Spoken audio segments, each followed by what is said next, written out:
Today is Friday, February 5th, 2021. Coming up on Roland Martin Unfiltered, Vice President Kamala Harris breaks the tie moving forward the critical COVID relief bill of President Joe Biden. We will show you when she presided over the United States Senate, as well as hear from the president. Also, VP Harris and Treasury Secretary Janet Yellen held a virtual roundtable today discussing how black businesses can stay afloat during the pandemic. Texas Senator Ted Cruz continues to delay the vote of United Nations Ambassador appointee Linda Thomas-Greenfield because of remarks she made in 2019 at an HBCU. Prosecutors want a warrant for the arrest of Kyle Rittenhouse, who continues to ignore the conditions of his bond. He also has fired the attorney who helped him raise $2 million.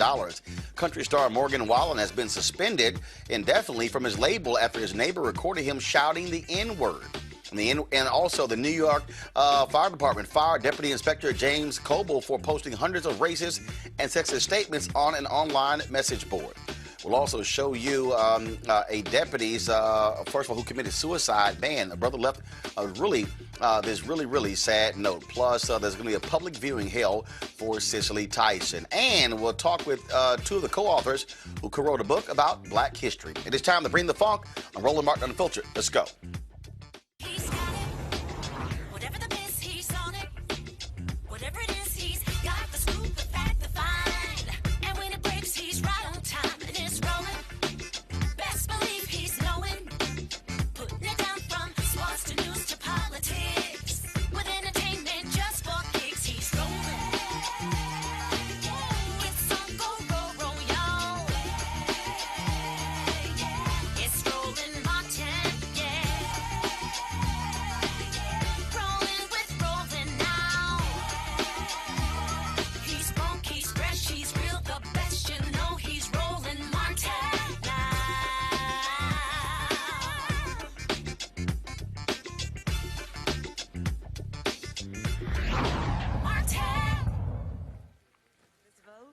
The yeas are 50, the nays are 50, the Senate being equally divided. The Vice President votes in the affirmative, and the concurrent resolution as amended is adopted.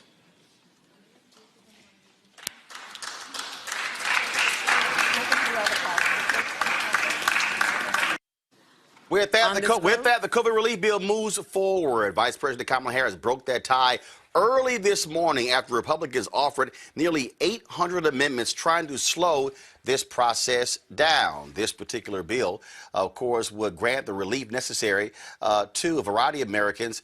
But what it also did not do, it did not advance a federal minimum wage increase to $15 an hour. Let's talk about this with our panel. Rob Richardson hosts Disruption Now podcast. Amisha Cross, political analyst and Democratic strategist, and Michael Inhotep hosts the African History Network show. Amisha, this is the first tie that Vice President Kamala Harris has broken. Democrats held firm their 50 votes. All Republicans voted against this. And at the end of the day, this is real simple. If you're Democrats, you can make the argument now, as a result of this bill, that Republicans didn't give a damn about the people impacted by COVID. It was Democrats who are concerned about their economic well-being. So anytime the folks like anytime folks like Congressman Jim Jordan try to say that, oh, we're about the, the blue collar, the working class folks, not if you voted against this particular bill.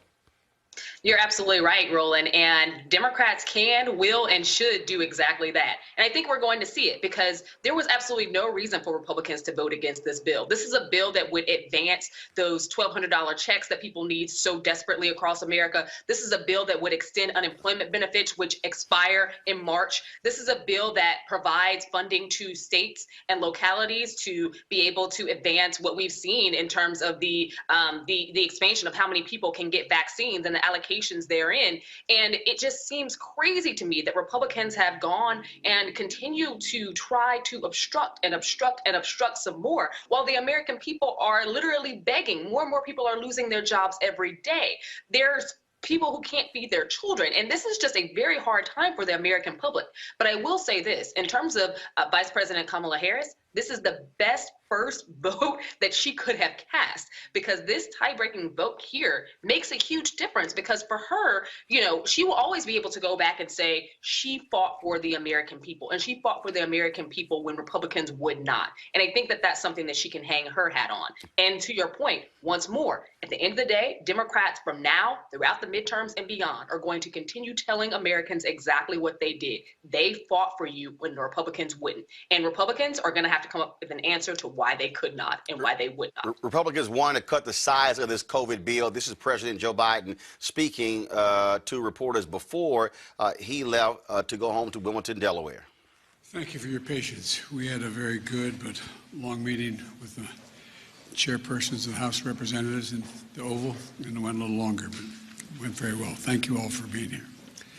I'm accompanied by the Vice President and the Secretary of Treasury, Janet Yellen, and I want to talk today about our plan. And the January job numbers came out today, and while we're grateful for everyone who found work and is earning a paycheck, it's very clear our economy is still in trouble. We added just 6,000 private sector jobs in the country last month. Overall, we added 49,000 jobs. And this at a time when we have more than 10 million people out of work. 4 million people have been out of work for 6 months or longer. And 2.5 million women have been driven from the workforce. 15 million Americans are behind in the rental payments. 24 million adults and 12 million children literally don't have enough food to eat. These aren't Democrats or Republicans, they're Americans, and they're suffering. They're suffering not because of anything they did. Through no fault of their own, they're suffering.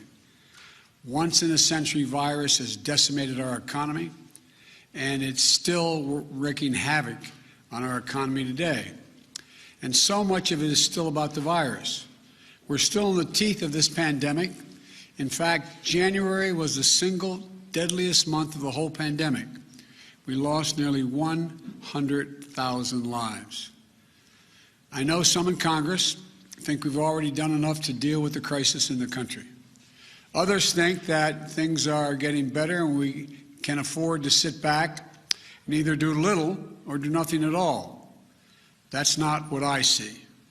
I see enormous pain in this country. A lot of folks out of work, a lot of folks going hungry, staring at the ceiling tonight wondering, what am I going to do tomorrow? A lot of folks trying to figure out how to keep their jobs and take care of their children. A lot of folks reaching the breaking point. Suicides are up, mental health needs are increasing, violence against women and children is increasing. A lot of folks are losing hope. And I believe the American people are looking right now to their government for help, to do our job, to not let them down. So I'm going to act, and I'm going to act fast. I'd like to be doing it with the support of Republicans. I've met with Republicans. There's some really fine people who want to get something done, but they're just not willing to go as far as I think we have to go. I've told both Republicans and Democrats that's my preference, to work together. But if I have to choose between getting help right now to Americans who are hurting so badly and getting bogged down in a lengthy negotiation, or compromising on a bill that's up to the crisis, that's an easy choice. I'm going to help the American people who are hurting now. That's why I'm so grateful to the House and the Senate for moving so fast on the American Rescue Plan. Here's what's in that plan. First, it puts $160 billion into our national COVID-19 strategy, which includes more money for manufacturing, distribution, and setting up of vaccine sites, everything that's needed to get the vaccines into people's arms. There's simply nothing more important than us getting the resources we need to vaccinate the people in this country as soon, as quickly as possible. So job number one of the American Rescue Plan is vaccines. Vaccines. The second, the American Rescue Plan is going to keep the commitment of $2,000, $600 has already gone out, $1,400 checks to people who need it. This is money directly in people's pockets. They need it. We need to target that money so folks making $300,000 don't get any windfall. But if you're a family that's a wage earner, each of the parents, one making 30 grand, one making 40 or 50, maybe that's a little more than, well, yeah, they need the money, and they're going to get it. And here's what I won't do. I'm not cutting the size of the checks. They're going to be $1,400, period. That's what the American people were promised. Very quickly, here's the rest of my plan. It has money for food and nutrition. First of all, you lays it all out here, Rob. Here's the thing that's important here. Again, Republicans want to make the point that, oh, Trump was populist, he cared about the people. If Democrats consistently say, just like there, right there, they're saying, no, we're not going to provide stimulus checks to folks making $300,000. I guarantee you that's going to poll well. That has to be, if Democrats are smart, that has to be their position consistently when it comes to who's not going to get tax breaks, who's not going to get help. That's what you do. And so they can completely destroy any argument Republicans make by saying, oh, Democrats, they're destroying the economy. And here's the piece. Larry Summers, he wrote some article saying, oh, that Biden's plan could be too big. This is real simple. $1.9 billion COVID relief plan, repeal the Trump tax cuts, that's $1.1 billion. Yo, it's paid for.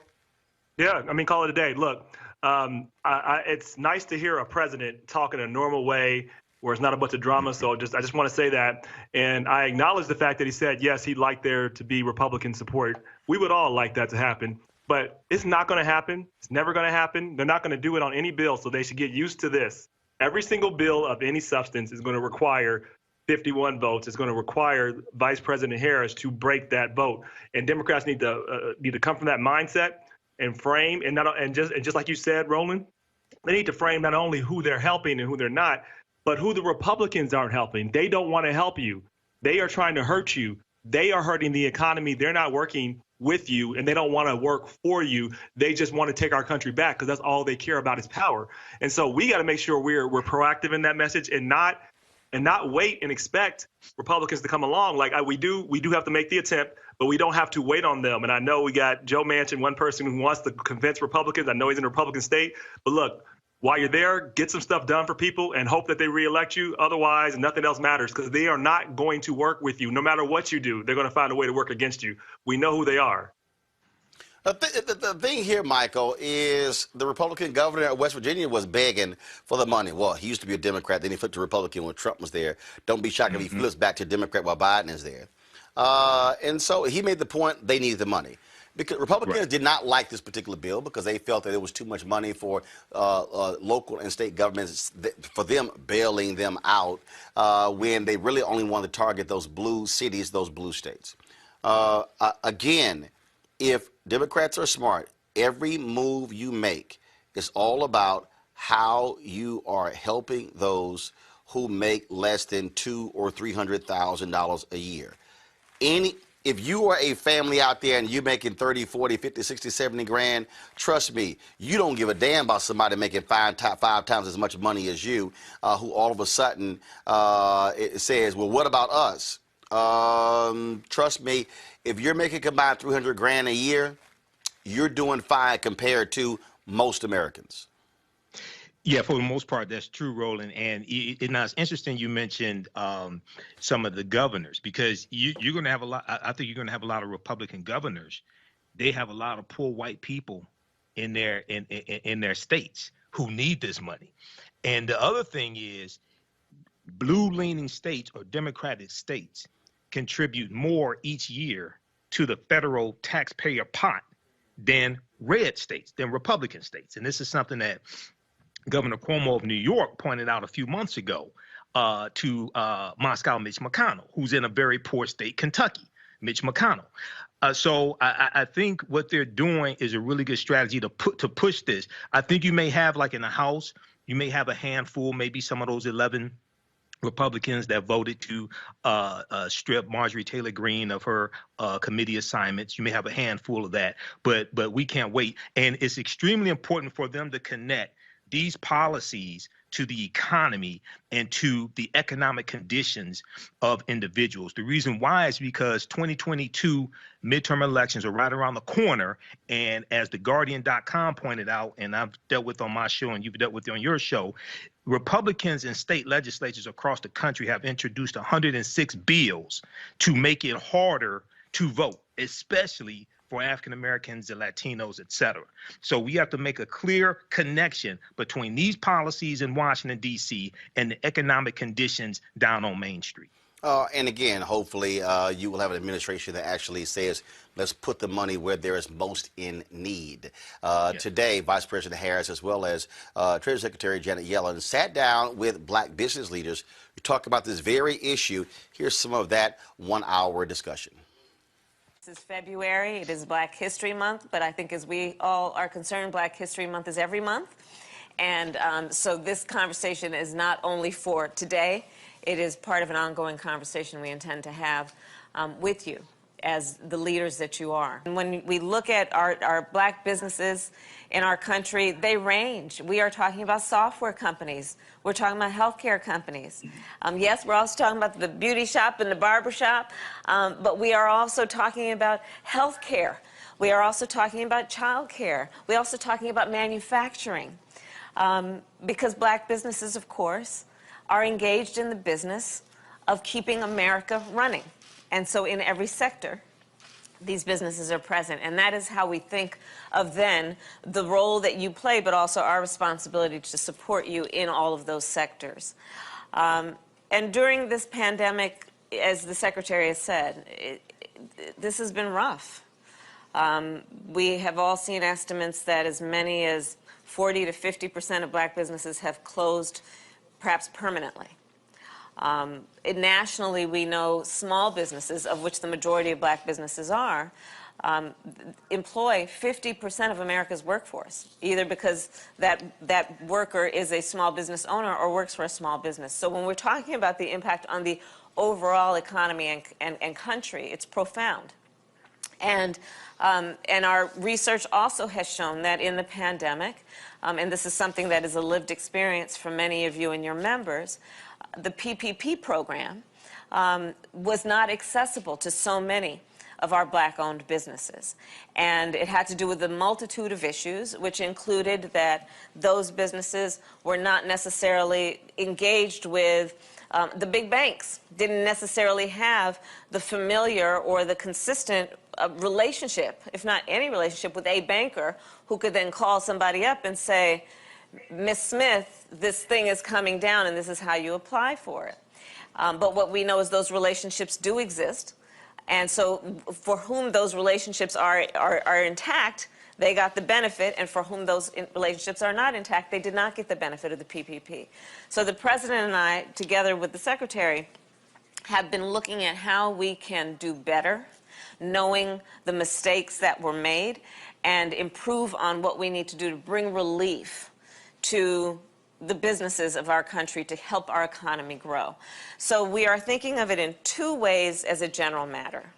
There is the piece of it that is about what we need to do to get control of the public health component crisis of the pandemic. And so I'm going to talk for a minute about vaccines. And it is about getting our businesses back up and running, understanding those 2 points are inextricably linked. That one of the reasons we got into the catastrophe, the most recent catastrophe, I'm going to put aside pre-existing issues, but the most recent catastrophe around our black businesses is because also we need to get control of the pandemic. So on the subject of the pandemic, we have crafted, and the President has proposed the American Rescue Plan. And a large part of that plan is focused on vaccinations. And so, for example, we are putting in $400 billion to have a vaccine distribution plan. And this is the first time that the federal government has come in, sadly, since the pandemic started, to support states to do the vaccine distribution piece. But that's going to be up and running. So part of what we're going to ask is for your assistance and support for that component, not only of the American Rescue Plan, but what we need to do to actually make it work, meaning getting folks to go and get vaccinated. Because it's good to have a vaccine, but if folks don't get vaccinated, it won't save the lives we intend to save. We also have a part that is basically about bringing the economy back to full employment. And doing that in a way that we understand that black workers see the biggest wage gains when the economy is at full employment. So the way we're going to do that is, yes, by the vaccinations, but also we need to open schools and reopen them safely. So that is part of our American Rescue Plan. Also, we made a commitment for $2,000 of relief to families. There was a down payment on that in the previous bill of $600, and we intend, with this next bill, the American Rescue Plan, to have $1,400 checks going out to those folks who are most in need by way of relief, to help them get through this moment of crisis so that at the end of it they can get back up and recover in the way that we intend. And also, more specifically for our businesses, we are also creating a specific package of relief that is about $15 billion. This did not exist in previous bills, in the relief bills. $15 billion going to grant programs, not loans, grants, targeted at our smallest businesses, of which the majority of black businesses are, and targeted at our black and brown and minority-owned businesses. So this is some of the work we are doing, in addition to, as the Secretary said, what we are doing around the CDFIs, the Community Development Financial Institutions. And as a point of personal pride, that was one of the last things I worked on when I was in the Senate, together with Senator Cory Booker, Senator Mark Warner, and others. And the idea is basically to put more capital, to infuse more resources into our community banks, knowing that those are the ones that have the relationships with our businesses and are best equipped to support them, not only by way of grants and loans, but also by way of helping them grow their businesses, helping and surrounding them with the infrastructure of skills and resources they need to sustain a business. So these are some of the areas of focus. This right here, Michael, is where, again, targeted efforts need to be made, unlike where you had the Trump folks who it was all about big business and helping those who already got money. Well, not only was it all about big business and helping those that already had money, it was also removing the inspector general who watched over how the money was distributed. Okay. And then we found out that you had like some Trump-related businesses or something like that got money as well from the first round of the, I think it was the first round of the stimulus bill. So this is extremely good. I'm glad Madam Vice President Kamala Harris had this meeting along with Janet Yellen. And once again, this is an example of how politics is the legal distribution of scarce wealth, power, and resources, and the writing of laws, statutes, ordinances, amendments, and treaties, their adoption, interpretation, and enforcement. It's important for us to go back and look at the article from Forbes.com from April of 2020. 41% of black-owned businesses had gone out of business because of the COVID economy as of April 2020. Now it's probably at least 50%. So what we just saw is an example of how elections have consequences and African Americans voting their interests. So we have to follow through on this. But what I just saw, that's a good start. I keep saying, you should follow the money, follow the money, follow the money. At the end of the day, that's what has to happen. And when we talk about how do we make demands of this government, it has to be helping those people who are most in need. We have seen some reports, 40+% of black businesses lost as a result of COVID-19. January 2020, we're talking about 2.6, 2.7 million black-owned businesses.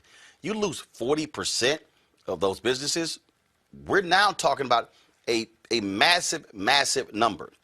More than a million businesses lost. They were, first of all, of the 2.6 million, 2.5 million only had one employee anyway. And so you're talking about the inability to be able to build wealth and build capital because you don't have businesses. You're absolutely correct, Roland. And it has been really sad and frustrating to watch because we saw what happened with the PPP loans that were given out by the Trump administration. A lot of those went to businesses that honestly didn't need them, businesses that had many places in various different states. We saw even some NFL teams that ended up getting that cash. I think that when we're talking about Black businesses specifically, the Biden, when he was running, when he was candidate Biden, was still out talking about on the campaign trail what this could mean for Black businesses, what the pandemic meant for Black businesses. And he made a promise and a pledge to Black businesses then that I think we're watching him follow through with now. It makes sense to look towards community banks because, to be honest, as a Southsider, as a Chicagoan, when it comes to Black businesses that actually took off in the community, they were businesses that got their funding from community banks. They couldn't get funding from Chase. They couldn't get funding from some of these larger banks that their white counterparts could easily. So I think that when you're talking about funding infusions there, when you're talking about specifically targeting money towards Black businesses, not just small businesses, but Black businesses, because when you say small business, every other business seems to get it, but businesses that are run by Black people. We definitely have to make sure that that targeting happens. And I'm glad that the conversation was started today and that we're seeing this policy in practice and that Black businesses do have relief on the horizon.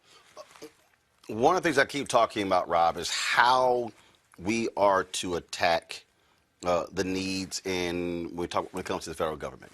I've talked a lot about this week when it comes to advertising. And what I keep saying to folks, you have to identify specifically where you're getting frozen out. And so I think, and so, you know, we're going to have next week Ron Busby with the U.S. Chamber Inc. on, because that's one of the deals there. How do you confront the unbundling of contracts? How do you unlock the dollars? See, a lot of people just say, and I love these people. I see the comments on Twitter. I see their comments on social media. I see their comments on YouTube. And they're always, like somebody right here, this guy Lamont says, reparations. Okay, Lamont, here's the whole deal. You need 218 votes in the House. You need 60 in the Senate. You need the president to sign it. Right. Let me know how that's going. It's not. Yeah, let me know how it works too. It's not. Yeah, I mean. So again, so all these people, they can yell reparations all day. Okay, let me know when that happens. But in the meantime, how are you going to unlock the dollars right now? We're talking about billions of dollars right now. Yep.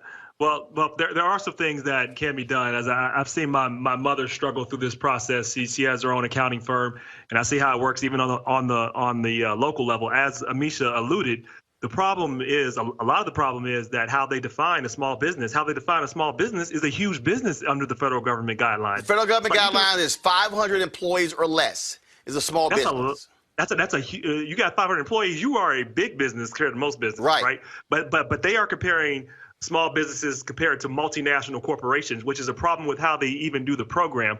So if they really, I think they really need to deconstruct that program and be more intentional and targeted too. So this is a good beginning, but if we're serious, they need to really look at how they're defining small businesses and really give small businesses as they are defined with African Americans, because they're not there are clearly African Americans that have businesses that are that large, but that's not the norm. If we want to make sure we're building more, we have to look and redefine that definition. Second, there should be some targeted policies specifically to help some of these businesses, because to be quite frank, you and I talked about this, Roland.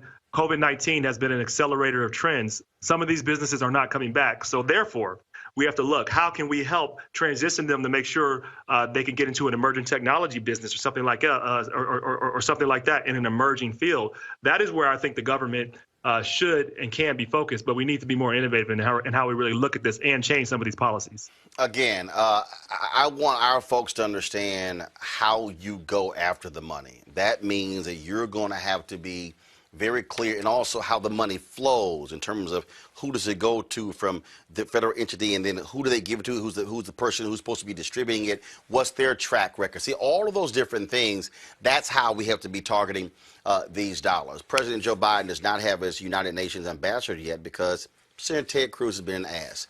Last week, the U.S. Senate Foreign Relations Committee, they actually chose to delay the vote on United Nations ambassador appointee Linda Thomas-Greenfield. Why? Because Ted Cruz did not like a speech that she gave at Savannah State University in 2019. Thomas-Greenfield gave the speech at the Chinese-funded Confucius Institute on campus regarding China's relations and investments in Africa. Now, although she says she regrets her comments, Cruz and several other GOP senators rehashed the speech and questioned Thomas-Greenfield's approach on the threat of China. The committee is slated to reconvene to reconsider her role. Now, here is this fool, Ted Cruz. Watch this. So you said you were horrified by seeing firsthand what the Confucius Institute was doing. Did you keep the money? I can tell you what I did with the money.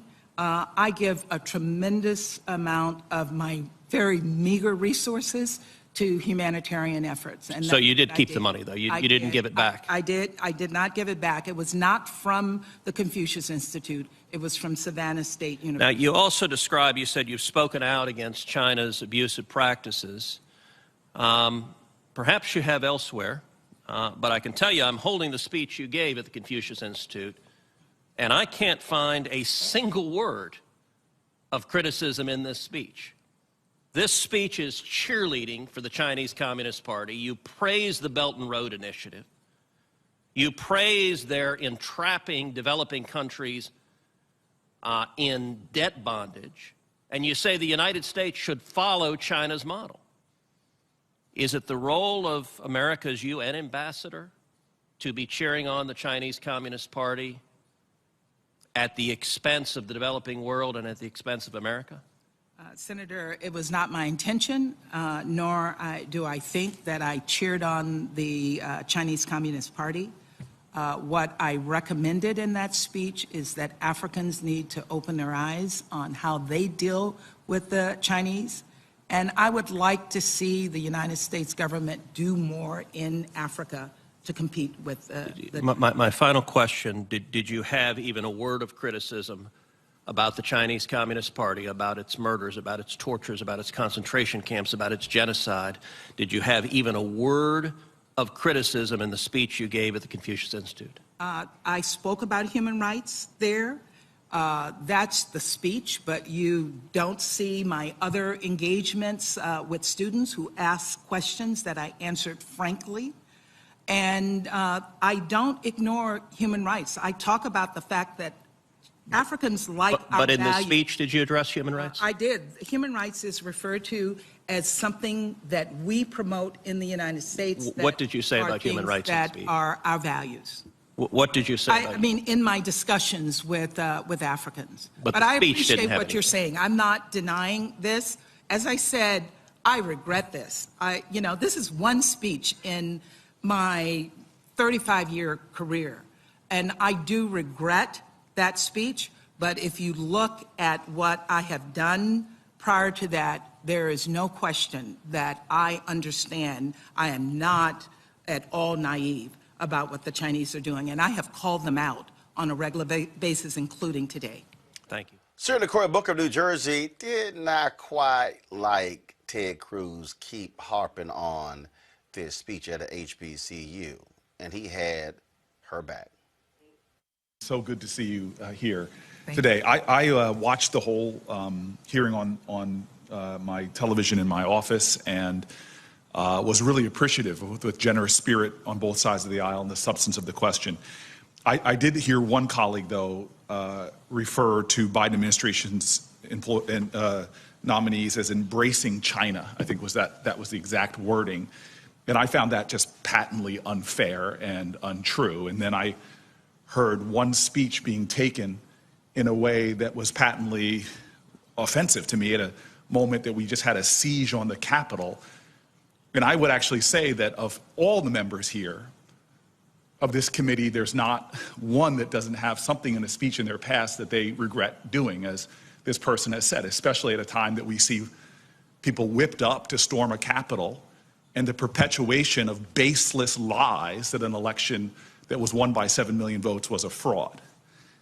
And so I'm particularly galled that in the spirit of bipartisanship, which we usually have, that you were treated like you were recently about one speech that you had already thoroughly explained to numerous members. And the generosity of some of my friends on the other side of the aisle was pointed very clearly. You were invited to give a speech by an HBCU. Now, some of my colleagues might not know this. I have buckets of invitations of speeches where I get speech invitations that I prioritize. If you're a New Jersey university, you got me. If you are one of my alma maters, you got me. But when I get a call from an HBCU, I would imagine to the nominee, you know the sacred importance of HBCUs.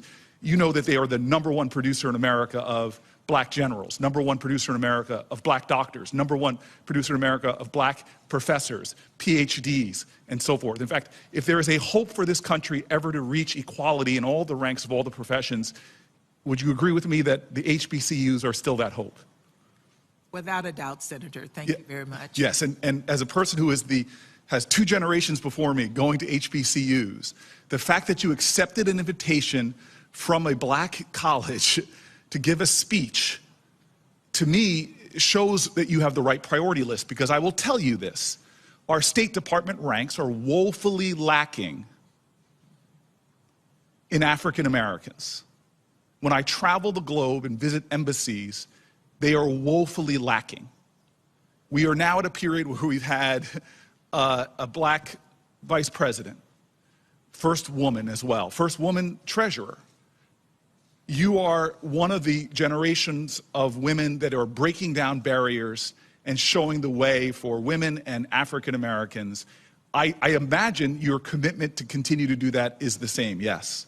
Absolutely. Now, the other thing that just galled me a little bit, it was the fact that Senator Menendez, my senior senator, who is friend and mentor to me, read a whole list through your research, Senator Menendez, of examples for, I think, 10 to 20 years of you being a canary in the coal mine, making warnings about China's activities in Africa. And so to the Senator Menendez, who I rarely ever tell him what to do, so I'll ask him, could you introduce that litany into the record in a formal way so that it is there forever? I'd be happy to. Thank you very much. So I just want you to know I am celebrating that you are sitting before me right now, because I know the challenges we still have in this country.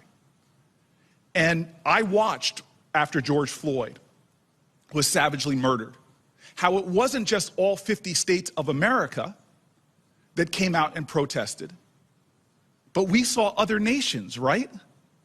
At least a dozen other countries, because they know that the United States of America, if we can make our values true here, there's hope for the world. Would you agree with that? Yes, sir.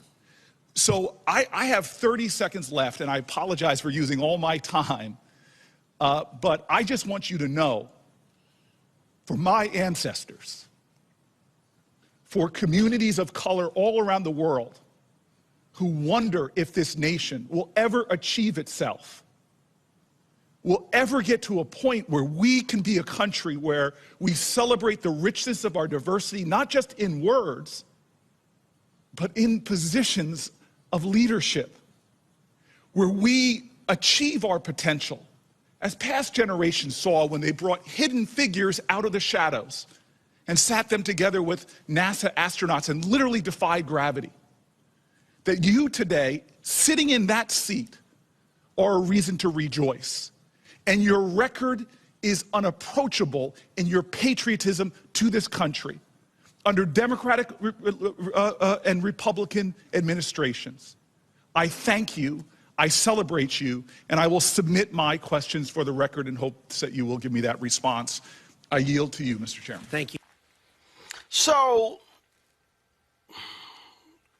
Michael, here's why I am greatly bothered here.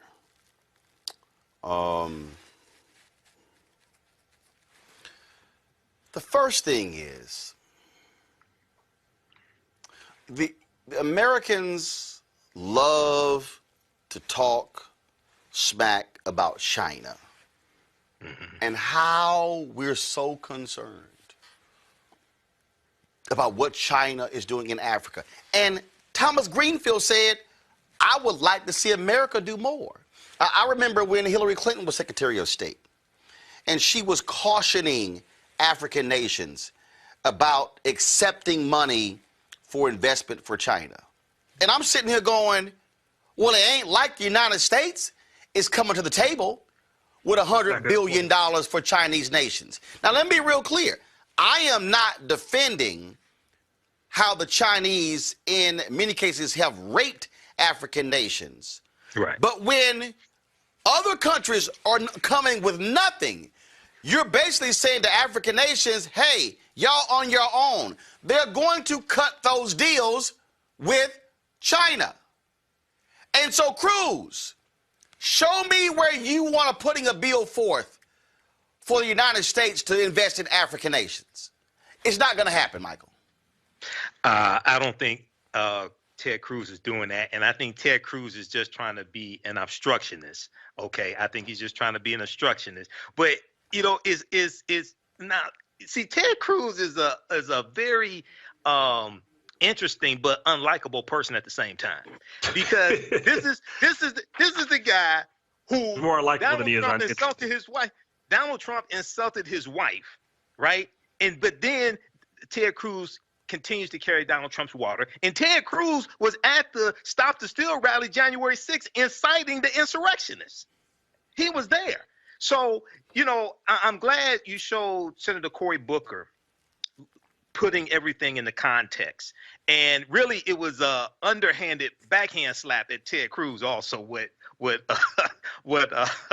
Senator Cory Booker was saying as well. But, you know, Ted Cruz is, you know, he was reelected I think 2 years ago? 2 years, yeah, it was in 2018. Beat won by 2.5 points against Beto O'Rourke. Right. So he has 4 years. He has 4 years left, and I think maybe it's a good chance after that insurrection that took place. I think maybe it's a good chance that they could get him out of that Senate seat. But yeah, Ted Cruz is in no position to try to take the moral authority on this and try to check that sister like that. No, he's not. For me, Rob, is where it's problematic. Where again, if you're the United States and you want to talk trash about what some other country is doing and their influence on African nations, step the hell up. I mean, those African nations are more than happy to accept investment from America, but you can't talk trash about somebody else and then you do nothing. Yeah, it's actually reminiscent of some of our past, you know, when African nations had to rely on Cuba, the Soviet Union, you know, South Africa just to survive. And people were saying, well, why didn't Nelson Mandela and all those people accept help? Because they were in a fight for their freedom. They don't care what the nations call themselves. It's about making sure they survive. Africa, same thing. So, I mean, it's so easy to criticize these nations, but I find it really, really hypocritical. Second, as we're talking about hypocrites, I want to talk about Ted Cruz, because this man just defended. He was defending a whole philosophy we know to be false. If you got a chance to see this lawsuit that was filed by Dominion, the voting machines, it's just such a great line. Right. It's one of the best openings. It says, you know, the earth is round, 2 + 2 = 4. Joe Biden and Kamala Harris are president of the United States. These are facts. They're undisputed. The election wasn't rigged. It's just as true as the earth being round, 2 + 2 = 4. But you have people like Ted Cruz promoting this propaganda, getting people riled up, believing that things are being taken from him, that the nation was rigged, that they have something to fight for. He is just as responsible as Trump, because he empowered that rhetoric. He's still not going to hold them accountable. So I don't want to hear anything from a lot of these people. They've lost their right to any type of moral high ground to me for a very long time. I don't want to hear it. And that's really for me right there, Misha. I don't want to hear a damn thing from Ted Cruz or any of these people, because also I don't want to hear you even having the audacity, the unmitigated gall to question China and their human rights abuses when you literally you were supporting people who wanted to overthrow this country. That's treason. That's being a traitor. Ted Cruz has been an echo chamber for QAnon conspiracy theories for a long time now. He stood out and he helped to not only amplify their voices, but he also pushed those conspiracy theories that he himself knew were false because they helped Republicans fundraise. He also did it because it allowed for the outgrowth of those rallies and pushing people out. And like you said, the insurrection that we saw just a few weeks ago. Ted Cruz also cannot personally speak to or engage in any level about humanitarian crises. This is the same guy who voted for and supported President Trump is he pulled out of various treaties that we've had with nations that we relied upon, not only in terms of fighting for humanitarian efforts globally, but also in terms of funding. I think that it's very upsetting when we see someone like Ted Cruz speak against a nominee who happens to be a Black woman. And I think that this is largely because she would be first, and she is a Black woman. Let's not forget this is also Black History Month, so it's a double slap in the face. But this is the same Ted Cruz who himself has again stood by while America pilfered the resources of various African nations. This is the same Ted Cruz who stood by and voted for the United States pulling out of humanitarian regards for various countries in Africa. So no, he doesn't care about Africa. He also does not. This is a Republican talking point, all things China, China, China, China. And they're trying to link in any given way something that can dissuade voters who do not understand that Democrats have no true alliance to China. I think that somebody accepting a speech, because Republicans, if we pull out the docket, Republicans have spoken everywhere for private sector organizations. Oh yeah, I mean, you swear, you swear Biden and Hillary and like Democrats in love with China. First of all, how many of these Republicans are doing business in China? How many of them? How many of them are selling their products there? How many of them? Right. I'm like, y'all, come on now. They made a bunch of. Yep. I mean, they're all full of it. They're all full of it. They're just such great marketers, though. What I have to give Republicans is they know how to market some shit, boy. They can make up some stuff and make people believe it. And they just make it up. I guess they have to be because their policies are so bad. But boy, we need to take a class in their marketing because they know how to do this. They really do. Yeah, no, they real good with the line. They real good with the line.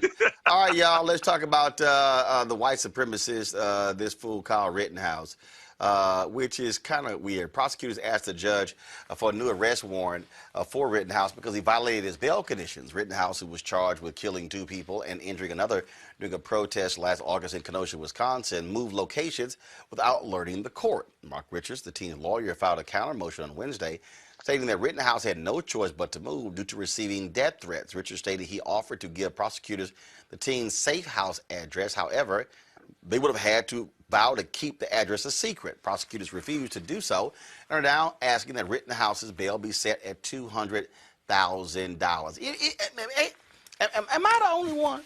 Am I the only one, Rob, amazed at how white folk just stay out of jail and get to decide, no, we ain't gonna give y'all our address, and it's unsafe.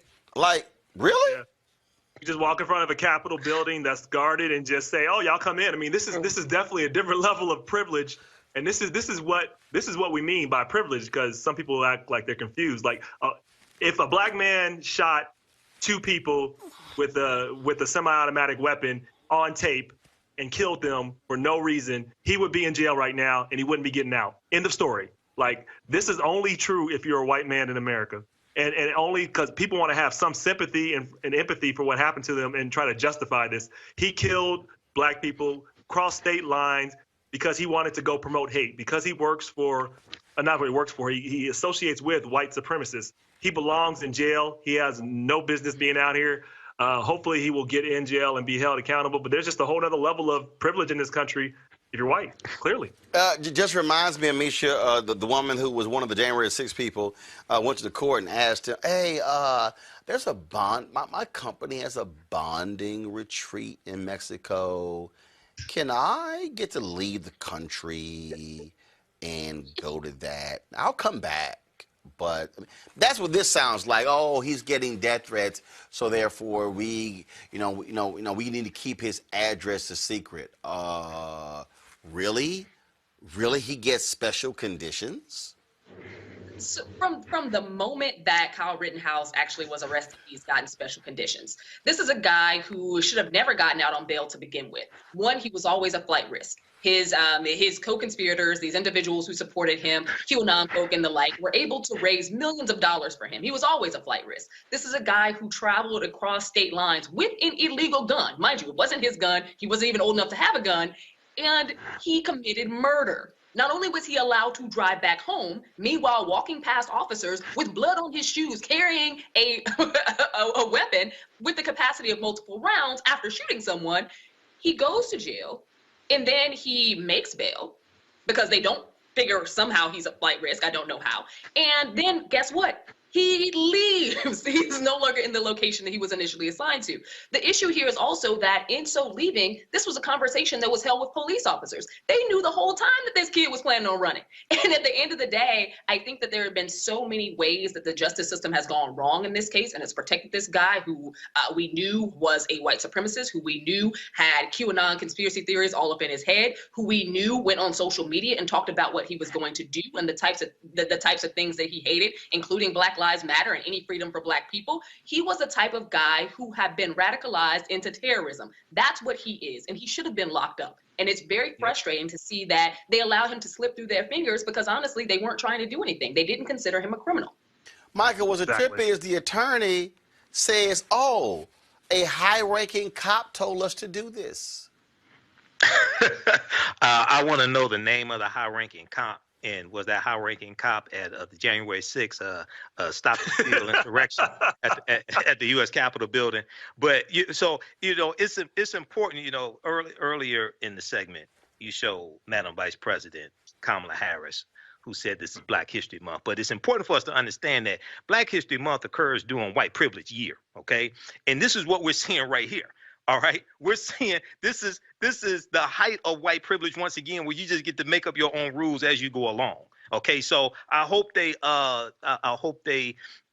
put him back in jail. He's violating the terms of the bail.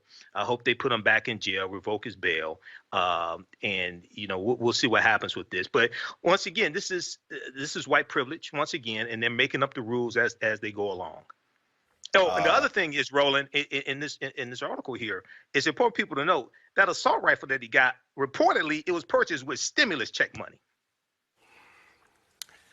All I'm saying is, that you just think that you just get to go ahead with, I ain't telling the court my address, so right.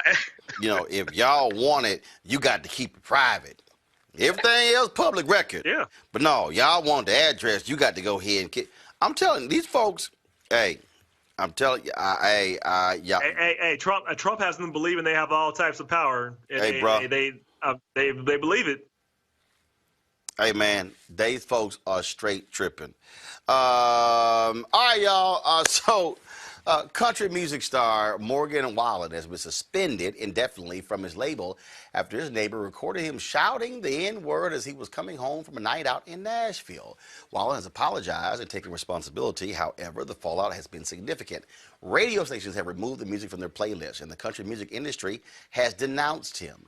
Wallen's record company, Big Loud Records, put out a statement on Instagram saying, quote, "It has made the decision to suspend Morgan Wallen's record recording contract indefinitely. Republic Records fully supports Big Loud's decision and agrees such behavior would not be tolerated." Now, this is the video that was shot. Check this out. Oh, fuck. Hey, Gracie, take care of this pussy ass nigga. Take care of this pussy ass motherfucker. Oh, fuck. Hey, Gracie, take care of this pussy ass nigga. Well, Misha, he's just so sorry. I can't believe those things. There was no reason in the world for me to say those things. It's frustrating, and I am probably the only person on this panel who has been a longtime country music fan. You name it: Patsy Cline, George Strait, Alan Jackson. Oh, how the hell? Hold up! How you gonna just act like everybody else? Everybody else here. I was gonna agree with her. I said probably. If I was to play some records, I would say most of y'all probably would know. I said probably, but I will say this: So how many songs on your country playlist? It's almost my whole playlist. It's my favorite genre of music. But what I was going to say was, but you ain't the only one. Go ahead. Well, then praise the Lord.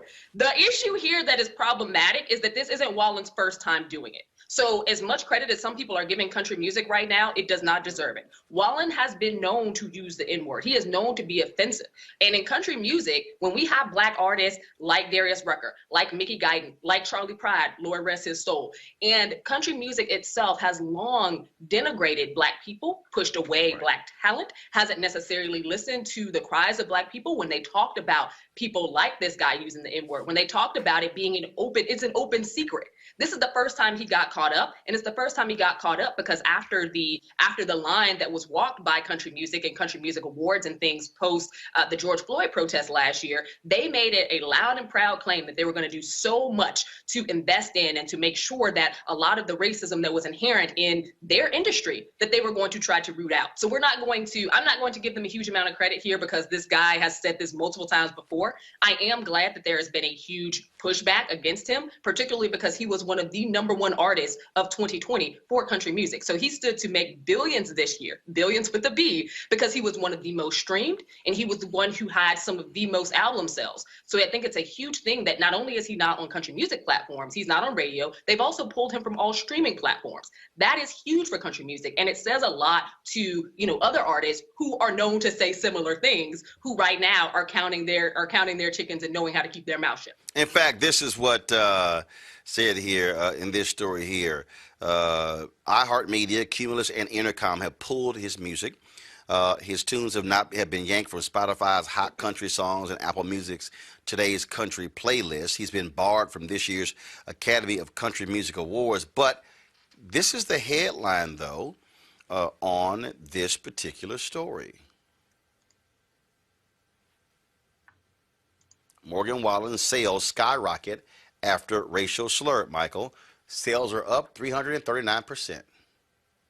Well, Roland, these are some of the same people that would bring Confederate battle flags to NASCAR races until NASCAR said stop bringing your Confederate battle flags to NASCAR races. These are some of the same people who voted for Donald Trump.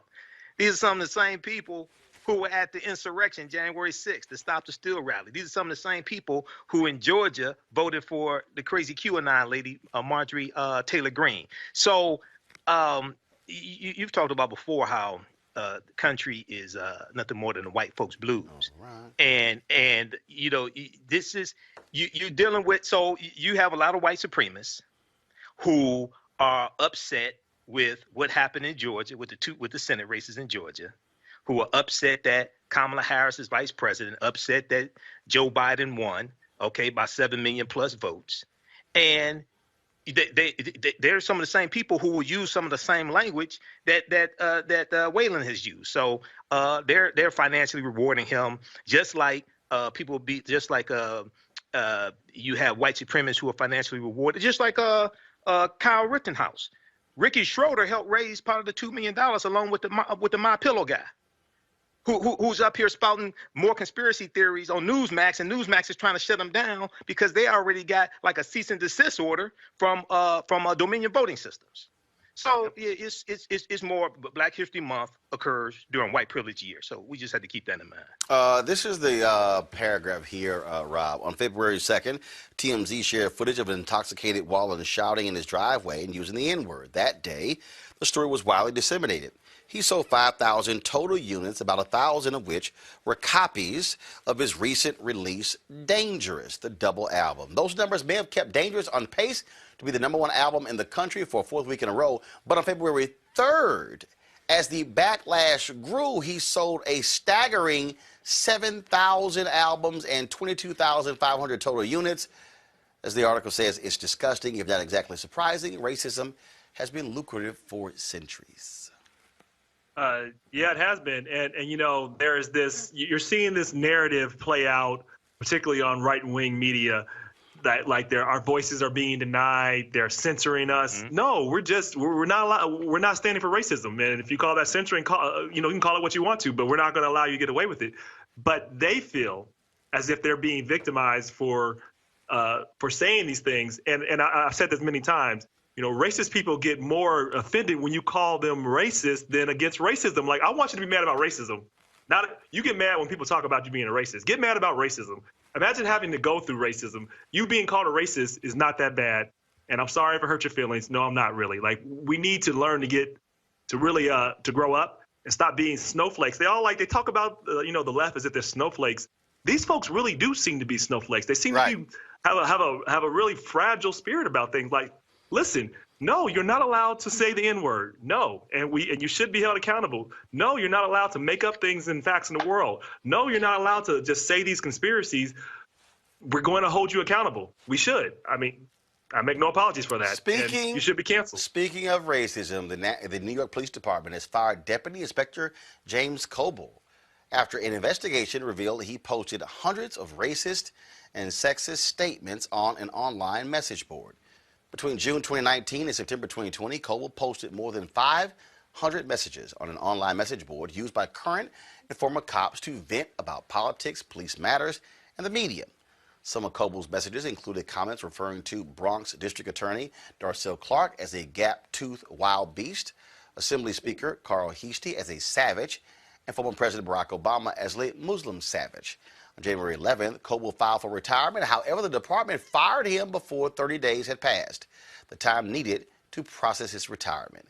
Kobel will still get his pension, but he may lose his 19 months of accrued vacation time, which is worth more than $280,000. I say snatch it all. Good, good. This is ridiculous. I mean, there is no context where what he said could have been taken any other way. I mean, this is the most demeaning and purposefully hateful things that you could possibly say. And to wait, hold on, Misha, it gets better. He was the anti-harassment cop for NYPD. Yeah. How are these people getting chosen? Easy. The litmus test. The anti-harassment cop. That's the environment. They believe in harassment. They don't care. And see, look, it's just like Michael the other day when the cops in Georgia who got busted because they had the body cam running and their racism was being recorded. That's the piece though. And people say it's unfair for you to call cops racist. See, what's happening is that a lot of people's everyday actions and everyday vernacular and sayings are being exposed and they're being held accountable.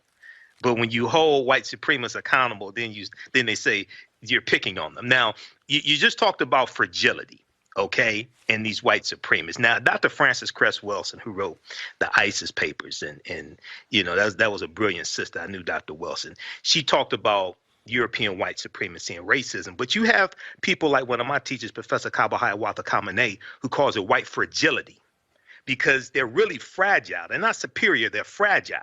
So you hit on something what you said, because you when you listen to them, they can't take out criticism like they dish out.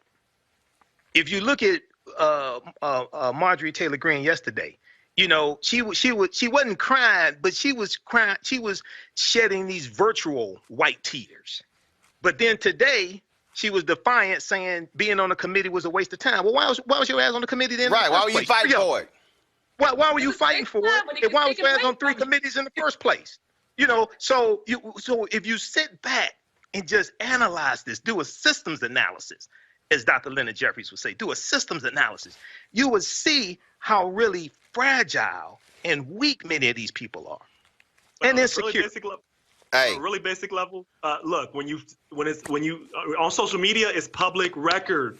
It's public record. I don't understand how people don't understand. Right. But see, worse. Public record. This fool was using a pseudonym called Clouseau, and he was putting personal details on his post that actually they were able to come back and it matched his. Okay. Oh, you always gonna be so I greatly appreciate. Look, let me say it right now. I want to thank all of you bigots. I want to thank you racists. I want to thank you for revealing who you are. I want to thank you for being so public. And I keep saying, y'all, every time one of them lose their job, I want somebody black to replace them. Yeah. Every time. That's what I desire. Yep. My desire. Gotta go to a break. We come back, folks. Shocking story.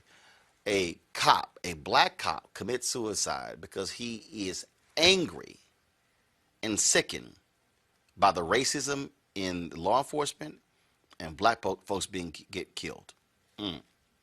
Sad story. We'll discuss next. The Roland Unfiltered. What would you say to a young person who says, look, I'm trying to change our society, I'm trying to change this world. Man, I ain't got time for this church stuff. I just don't think y'all legit.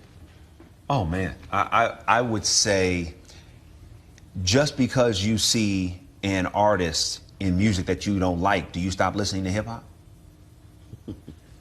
No. It's like ridiculous.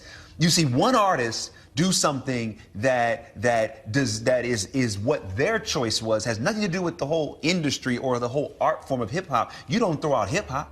So the same way, if you see an artist that you don't like do that, I would ask you, don't do the same thing with the church. Because just because you see one minister, one man or woman do something that you don't agree with, don't use that as an excuse to demonize an institution that could actually help save your life. You know, I am who I am because I was raised in the church. You know, all the things that I'm able to do in the world are directly related to being brought up in a healthy church environment where I learned how to develop my gifts. I learned how to communicate. I learned how to deal with other people. I learned how to lead. All of those things that help me and other people become successful in society, you can learn in the church. So I would say to somebody that's young, I would challenge them. Everything that's in you, if you're trying to get it out, get into a good church, because that church will be a fantastic incubator for all the gifts that are in you. And when you find the right church, you will find that the others that you may have been looking at were the wrong people to look at. In any profession, I don't care what it is, you're always going to find people that you can point out that may not represent that profession to the best of their ability. But when you find those that do, then you begin to see what it really is about. The U.S. uses more than half the world's healthcare resources, but we're ranked 43rd in the world for life expectancy. How did we get here? The political determinants of health include how we structure relationships, how we distribute resources, and how we administer power. What does this look like at the individual level? Take Jessica, for example. Jessica's 19. Her dad relies on mental health and substance use programs, but when these programs get cut, he becomes too difficult to live with. She leaves home. The neighborhood Jessica can afford has no grocery stores, limited public transit, and limited health care. To save money, policymakers changed the water source to a more polluted river. Jessica has a minimum wage job with no health insurance at a convenience store that offers free snacks while she works, which she takes advantage of because they're free. When Jessica becomes pregnant, she can't get health insurance because pregnancy is a pre-existing condition. And she doesn't realize that the salty, fatty snacks that she eats at work are bad for her baby. Jessica gets a ride to the closest clinic for a prenatal appointment, but the doctor is rushed and rude to her. She doesn't go back. Jessica develops pre-eclampsia and almost dies during her son's premature birth. He's born with cognitive defects because of poor diet, contaminated water source, and lack of access to prenatal care.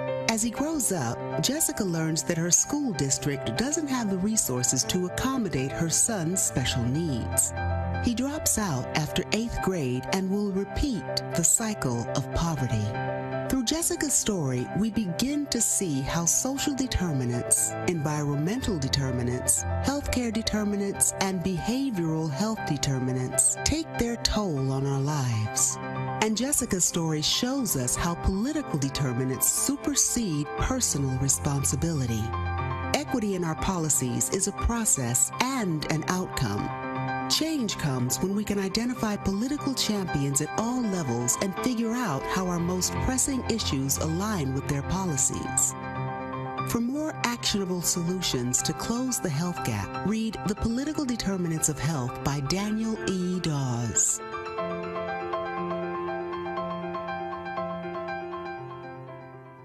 Carl Payne pretended to be Roland Martin. Holla! Hi, I'm Chaley Rose, and you're watching Roland Martin Unfiltered.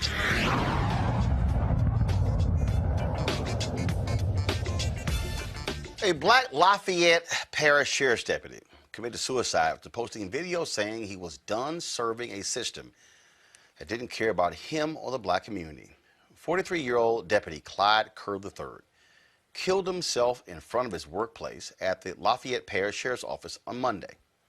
Before taking his own life, Kerr made a series of videos expressing his thoughts about the criminal justice system. He stated he would no longer put up with the corrupt system that resulted in the deaths of unarmed victims like Breonna Taylor, George Floyd, and both of them Sean.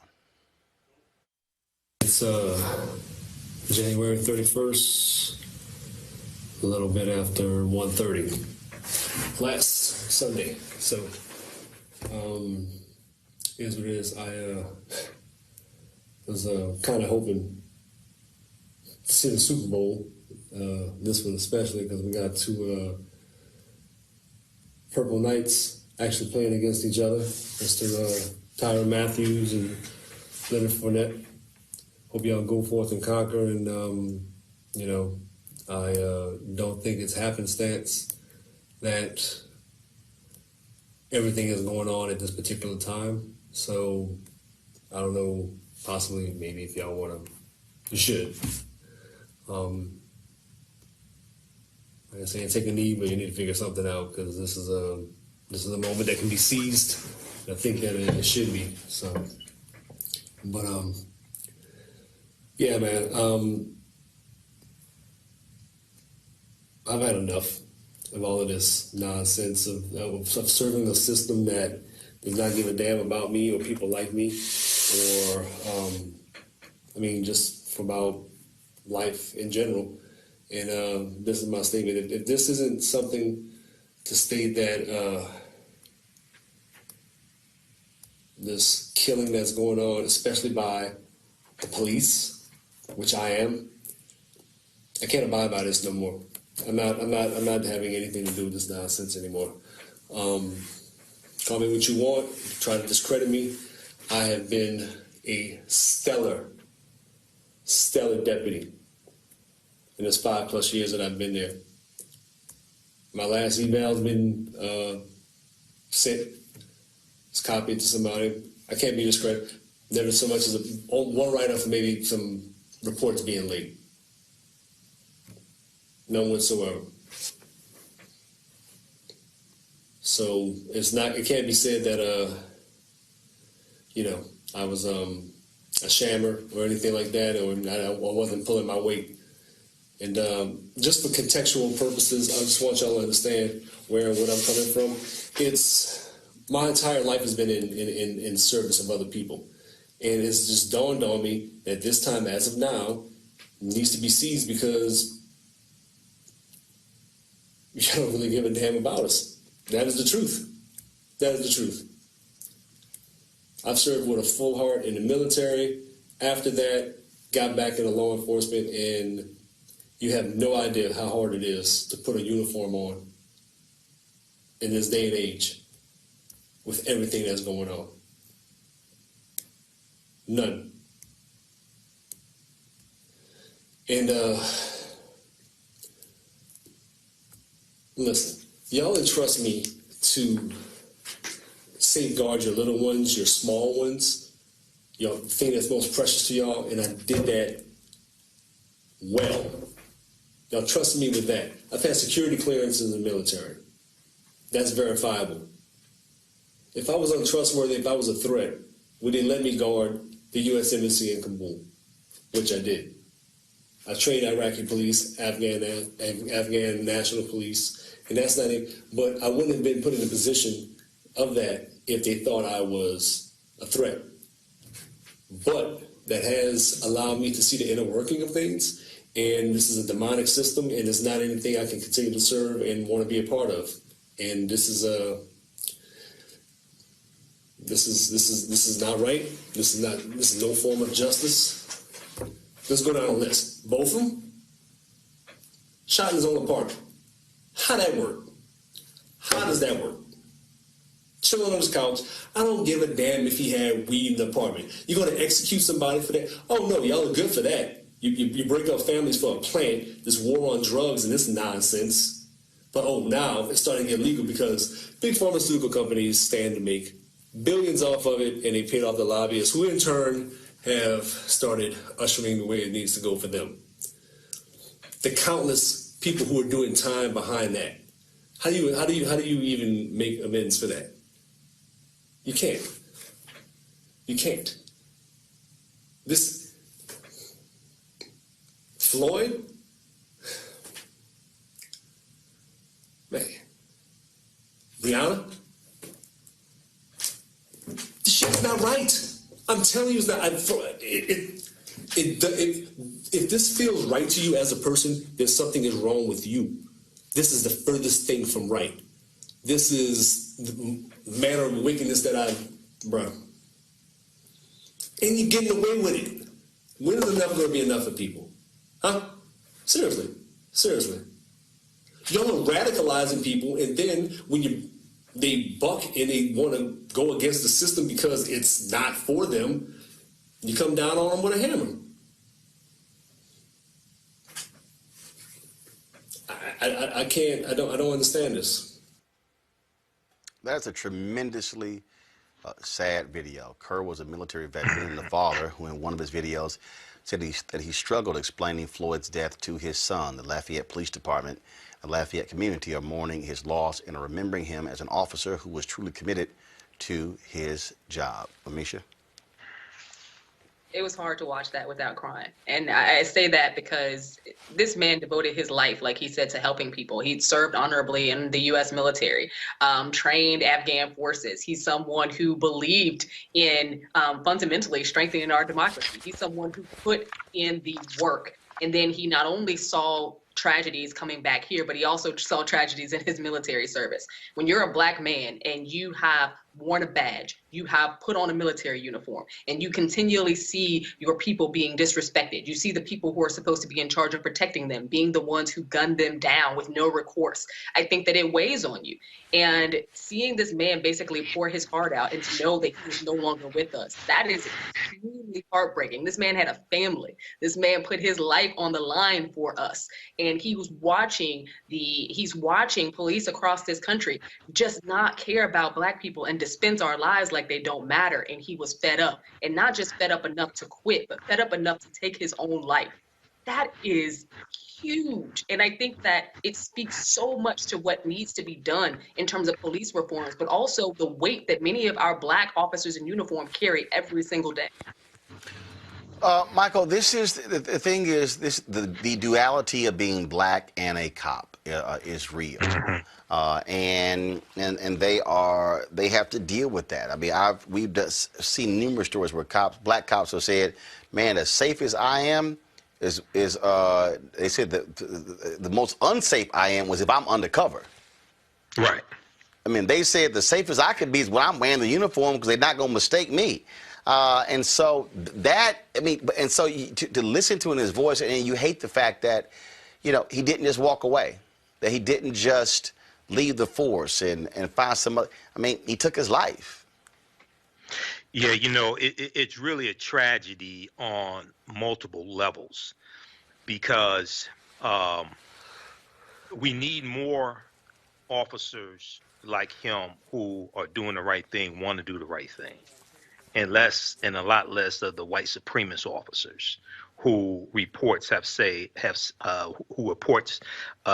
have infiltrated law enforcement, but based upon my research, they've always been in law enforcement. But that's another conversation. When you look at the article here, though, it talks about his video being the video was a protest against police brutality. His action was a protest against police brutality, but he also called for civilian oversight of police officers, peer evaluations, more transparency of police operations to build public trust, and mental health and wellness support. And a lot of this deals with the whole effort to bring about police reform, whether you call it defund the police or police reform, to address a lot of these issues. And also, it's extremely important for us to understand the relationship between who's in office at the local level, because the majority of control over policing is at the local level, okay, state and city, county. And the mayor sets the tone for policing in the city. The mayor hires the police chief. He's a sheriff. The sheriff is elected. Okay. So a lot of this deals with the politics also at the local level. But, this is a tragedy on multiple levels. And lastly, I'll say this. At the end of the day, many, especially African Americans, are going to have to join the police forces to be the type of officers we want to see and run the white supremacists out. Okay, as they are rooted out and get fired and things like this, we've seen this happen here in the city of Detroit. Who's going to take their place? We have to be the ones to take those jobs and be the actual type of officers that we want to see. Yeah, that's a hard thing to do, though. I've seen. No, I agree. Know a I lot understand. I know a lot of black officers here in the city of Cincinnati, and we have our own history like anywhere else in the United States, and just the weight of what you have to go through being an officer and being black is just a lot. Being black, period, we all know is hard. This moment was particularly hard for all of Black America. Now imagine being in the belly of the beast where you're seeing these things. I can't imagine the things he's had to see, what he's had to bite his tongue about. All of us have been in corporate jobs at some point. You got to bite your tongue. Imagine having to go against a system where where there's white supremacists there, where you've seen it. They probably taunted him. I don't even know what he's gone through, and this is why it's real for us to really say we have to embrace mental health therapy. Right. It's okay to ask for help. And I know this is hard, particularly for a lot of black men, but we should go and reach out for help. And there's nothing wrong with that. And we absolutely need it. This is very traumatic, what's going on in this country. And it's even more traumatic if you're in the middle of it like he is. And it was just hard to hear him seeing that he needed help and knowing that he has a family that's right now that he can't help anymore. It's just hard. It's just really hard to watch. And if there's anybody out there that is going through something, there are people that can help you. And if you know people and you hear them saying something, if you hear something, listen to them. People just don't say stuff like this because they just want to get attention. They usually it's usually a cry for help, and get them that help because we don't want to see this repeated. And it's repeated too much in our community. Mm-hmm. Well, you're absolutely right, and that's. I mean, it is sad. It's unfortunate that that man lost, took his life, and his family has to, of course, deal with that, and so that's quite sad. All right, folks, gonna go to a quick break. We come back. I can't wait to get my panel's thoughts on this raging debate. I'll tell you what it is next on Roland Martin Unfiltered. And for me, the reason I see the value, so my parents worked elections. They volunteered for campaigns. They ran phone banks. I remember being 7, 8, 9 years old. It was like you had no choice. It's not like you had a vote. It was like, yo, go over there for the next 8 hours, stand there and hand out these pamphlets to anybody who's walking in, and then we'll bring you lunch, and then you got some water for yourself. It was kind of like, okay. Again, that wasn't like my brother could say, nah, we're all right. We're going to stay at the house. I didn't work that way. And so for me, that was a huge part of my upbringing. And look at you now. And it's very interesting because for me, service was a huge part of my upbringing. And that's just something that's just, it's a natural thing. I don't think twice about going out and doing community service. I don't think twice about giving up my Saturday mornings, even if I stayed out late on Friday nights. I don't think twice about going to church in the mornings.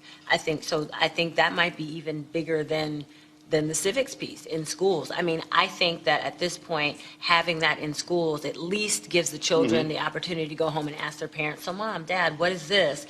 What do you think we should do about this? This is what I learned in school today. Let's talk about it. At least gives the children something to bring home and start a conversation with. However, if the parents start that for the children, then, then the children can go to school and say, hey, why am I not learning this here? Why don't I have a civics class? You know what I mean? And we'll have more Roland Martins running around here. Hi, everybody. This is Jonathan Nelson. Hi, this is Cheryl Lee Ralph, and you are watching Roland Martin Unfiltered.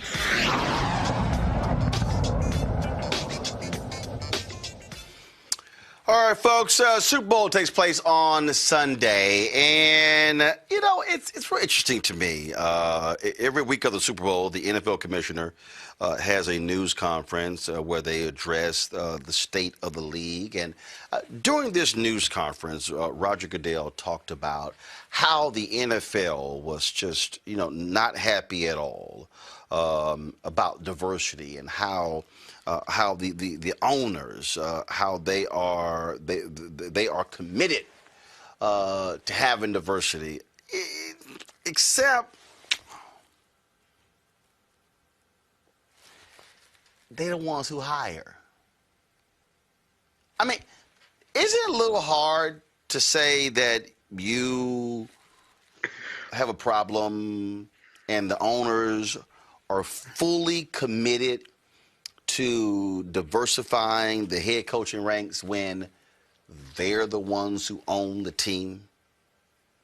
I mean, if somebody tells me, Roland, I am absolutely committed to hiring more African Americans. And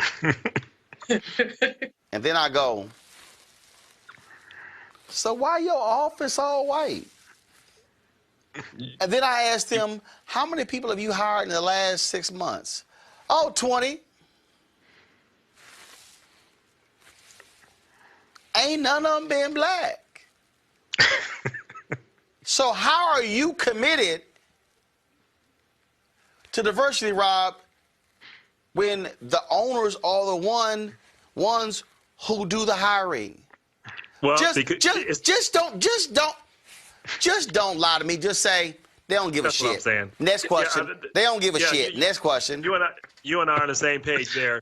That same conversation can be had all across America, and people say, "Oh, Black Lives Matter. We love diversity." You look at how they spend the dollars. You look at who's on their board. No, you don't, right? I mean, it doesn't. And I'm actually one that's sick of a lot of the diversity inclusion and the diversity inclusion consultants and all the diversity inclusion departments. I'm for diversity and inclusion. Just do it. Don't pretend like you do it, and don't just have one person you have in charge of diversity and inclusion and say you're about diversity and inclusion. No. Where's your board? How's your money spent? That's what I care about. I'm sick of these titles. I'm sick of these to say that you believe Black Lives Matter. Good, slow clap. Now, what are you going to do? How are your dollars spent? How are the makeup of your employees, of your management? What does that look like? That's all we care about. That's it. Bring the equity, nothing else. See, the thing for me, Amisha, that's just utterly hilarious about this whole deal is in the Super Bowl this Sunday, there are 4 coordinators, 1 offense on 1 defense on each team. Sunday, the offensive coordinator is supposed to be like the step below the head coach. 3 of the 4 coordinators in Sunday's game are black. Neither one got a head coaching job. It's quizzical, Roland, and it is because at the end of the day, what we see from Roger Goodell and people like him is that they are race and equity positive as long as it is a PR campaign. It is not seen in action at all. And it's not for lack of talent or lack of esteem or lack of, you can look left, right, and sideways and find a lot of people who would be able to fit these roles who happen to be black. It's because they don't want to do it. I think that for him, it's easy to tweet out. It's easy to issue a press release. It's easy to get one of the highest paid PR firms in the country to say these things that sound nice, especially post the George Floyd protest last year. But we haven't seen those things in action. And to be honest, I think that more black organizations and more black media and white media as well need to start questioning not only Roger Goodell, but other organizations and their leadership as well, who have made these pledges, who make these flowery statements on a regular basis, and we don't see any change. Roger Goodell knows how to say the good things, or his PR firm knows how to say the good things. However, rarely are those things actually seen in practice. Nothing has changed about the NFL. The NFL has not elevated any more black coaching staff. The NFL is not elevating any black owners. The NFL is absolutely fine with things as is. They just want to put out statements to make you think that progress is on the horizon. This is Roger Goodell this week at the news conference.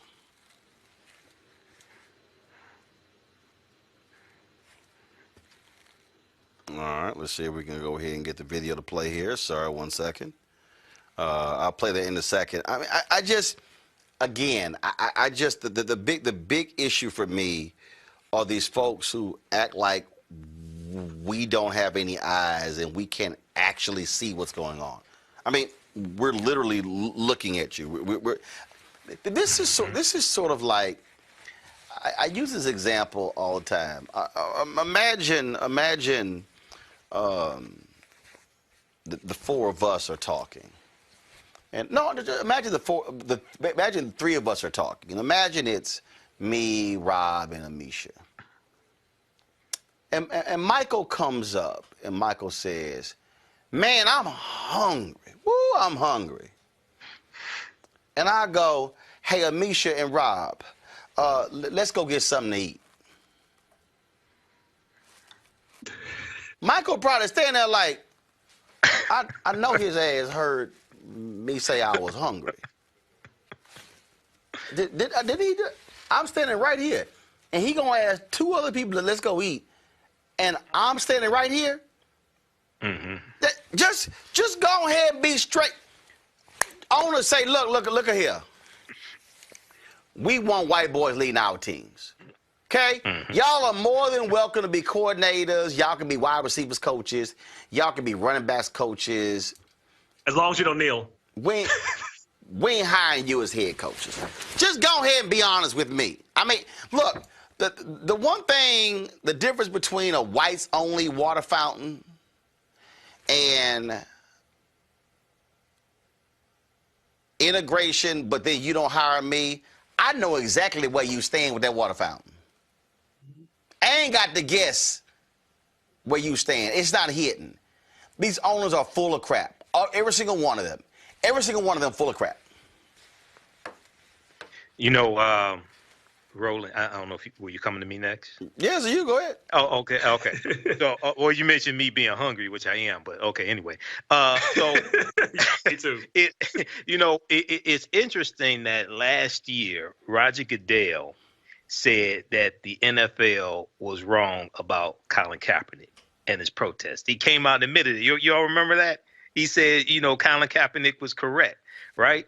But the league hasn't lived up to their actions don't coincide with Roger Goodell admitting that the league was wrong about Kaepernick's protest. Now, it's also important to note that Roger Goodell works for the team owners, and almost all of them are white.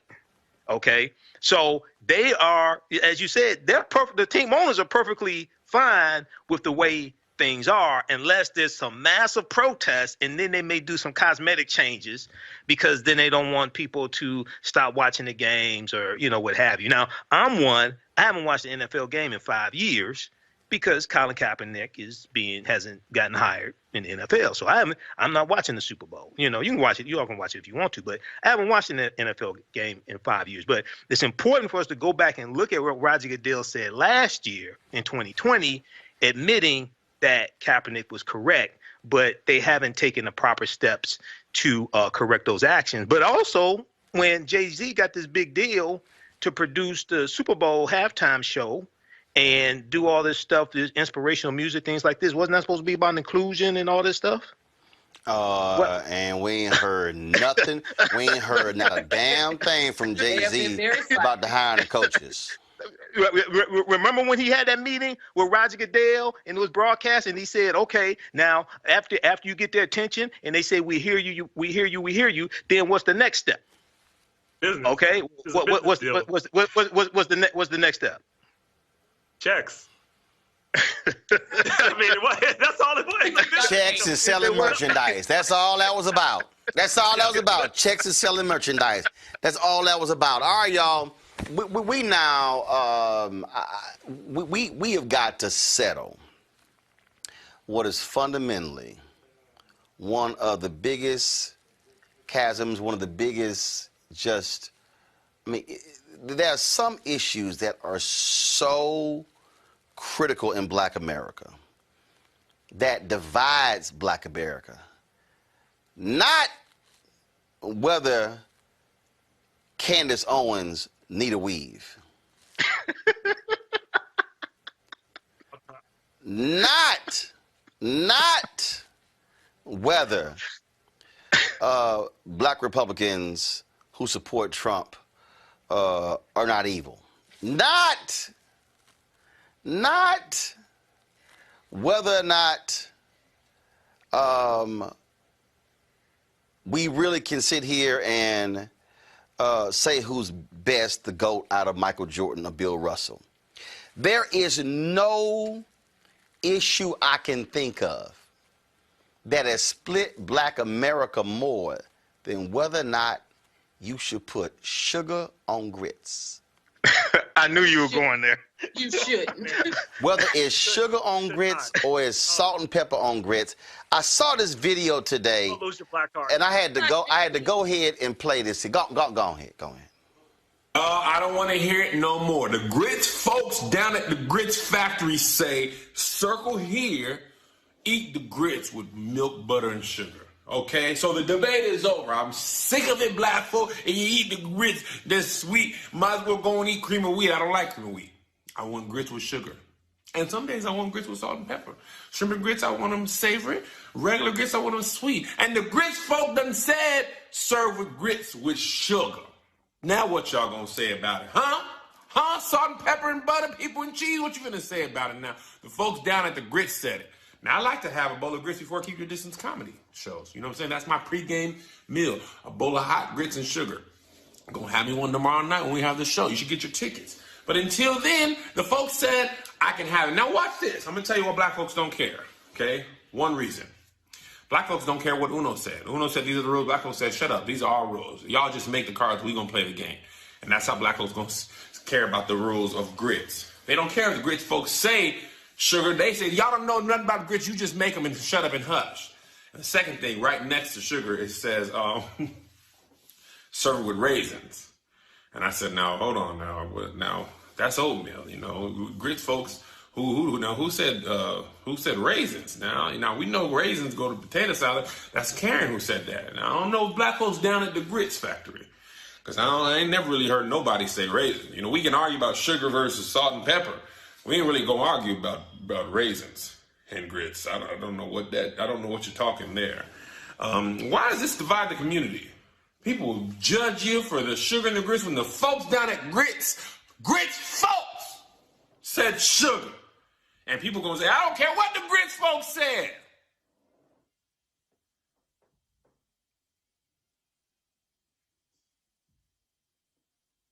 Go ahead.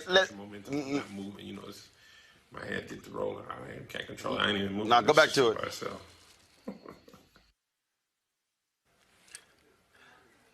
All right. What happened to Amisha? Y'all get Amisha back.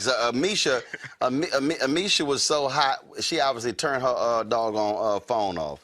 So, I mean, this really just splits black people. Michael, where do you come down on grits? Are you a salt and pepper and butter person, or are you a sugar on grits person?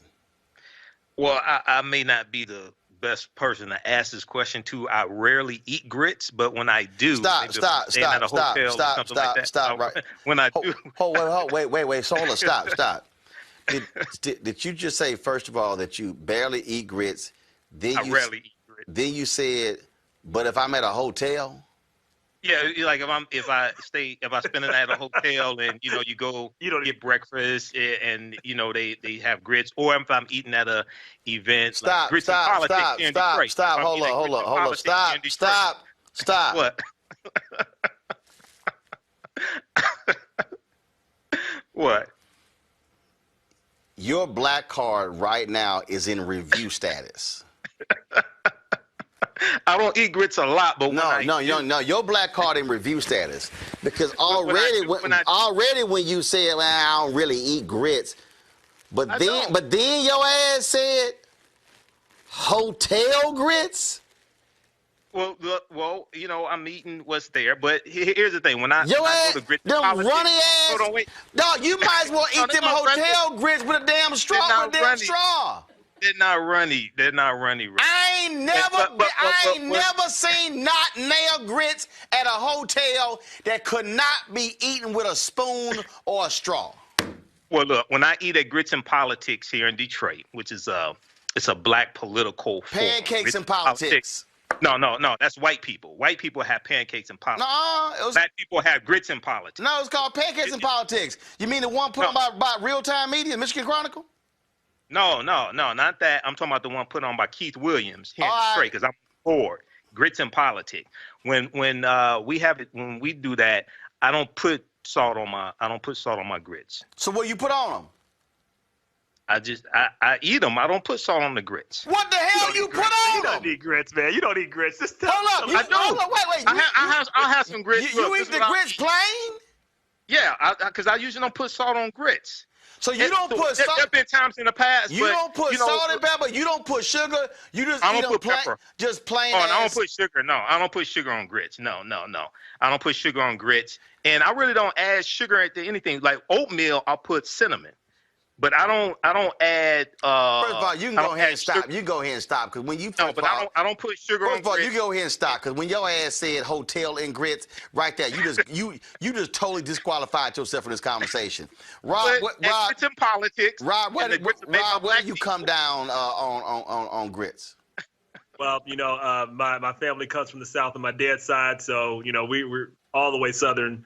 Bacon, eggs, pork chops. And so definitely salt, butter. I don't understand these sugar people and who they are and where they come from. You damn right. They sitting right here. I'm going to put some damn sugar on grits. And my ass from Texas. I don't give a damn about sitting there. First of all, I ain't putting no damn pepper on. And here's the other deal. I didn't Folks say sitting pepper, here. salt. No, and here's I want to say people. They want to put salt in the grits while you cooking them. Hell no, don't be messing up my damn grits. Put that salt in your own plate on your own portion. Right. But you ain't messing up my grits. No, I'm going to put sugar on grits. I don't give a damn what nobody got to say. I called Jamel Hill because her little country ass, she's sitting here just trying dog folks, and she on some Zoom call. I said, come on. She's like, oh, I wish I went on the Zoom call.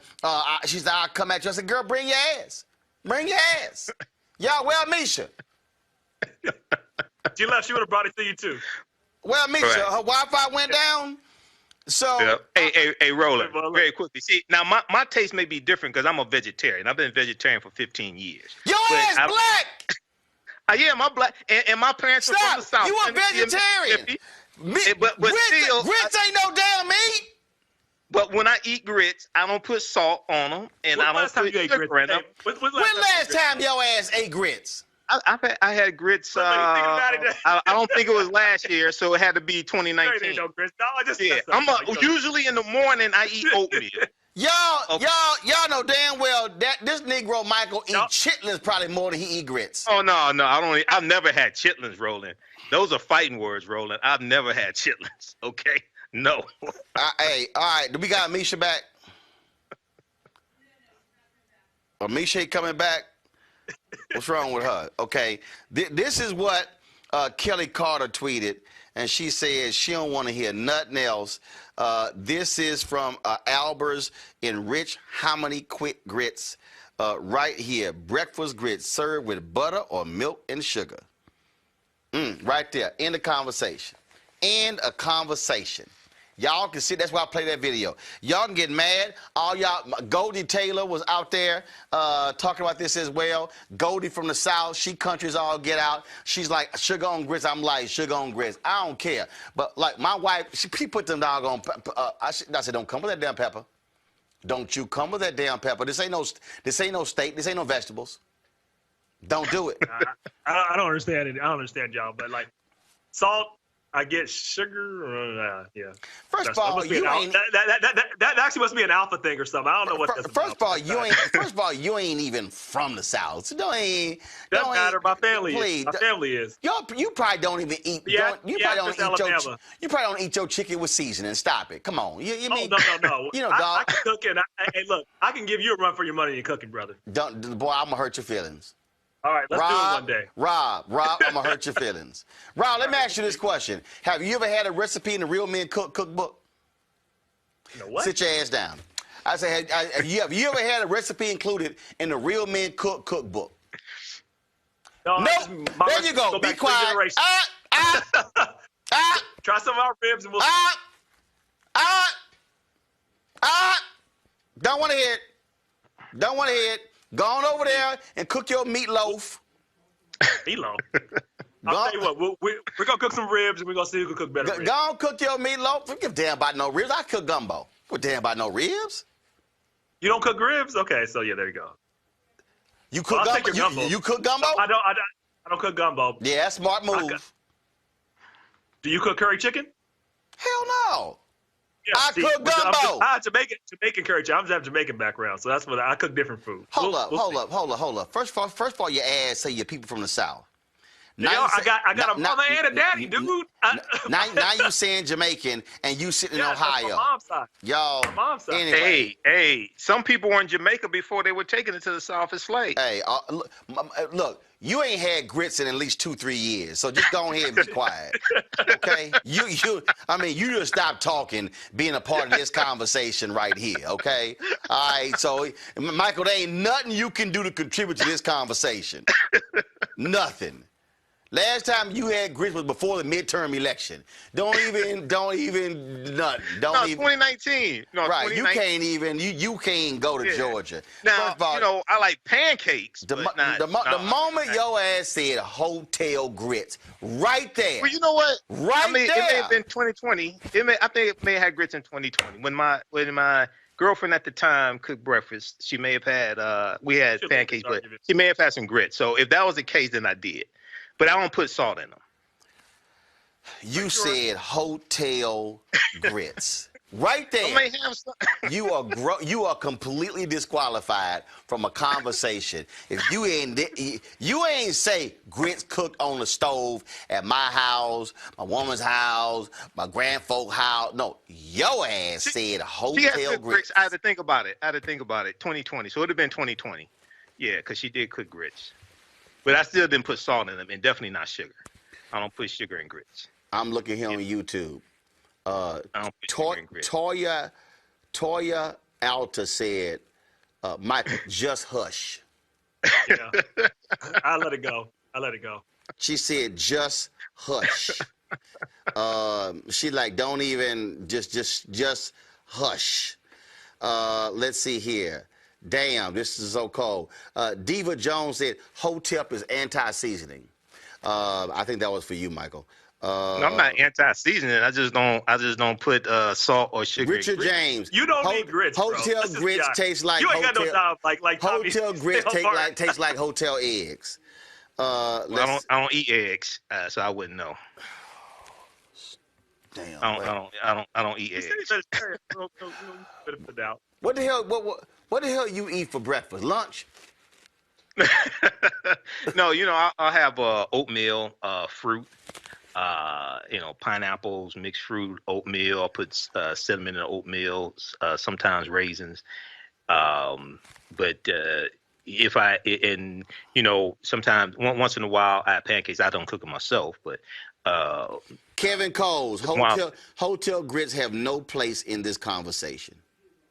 Oh well, you know, that if they have like a buffet, TJ, you stay at a hotel and they have a buffet. Pull his card about them hotel grits. Dog, I'm telling you right now, all these black people, all these black people are saying, Michael, you might as well just go ahead. They killing you, dog. Dwayne Whitfield, Mike, you are in grits prison. Don't say nothing else. We just gonna end it on that one. That's it. That's it. Michael, Rob, I appreciate it. And Misha, I appreciate it as well. Y'all, when we come back, we're gonna have our education segment. We'll talk about Black history in curriculum next to Roland Martin Unfiltered. Think about the fact that 2043, we are going to be a nation that's majority people of color. I've really focused on this a lot, on television, on radio, in my speeches. That my focus is trying to prepare us to have demographic power while also having educational, economic power at the same time. Because there's nothing worse than having demographic numbers, but then you still don't have that economic power, that political power, and education power. Well, you know, you and I think most people know and understand that education is what we've got to impress on all of our people. We've got to help people to understand that if you want a decent quality of life, if you want the kind of quality of life where you're not having to worry about your food and your nutrition and, you know, being able to pay your bills or buy a house, then you've got to become educated. The more education you have, the larger the paycheck is. And of course, we've got to be involved in entrepreneurship, taking the talent that we have to create businesses. And there's a lot of opportunity for that.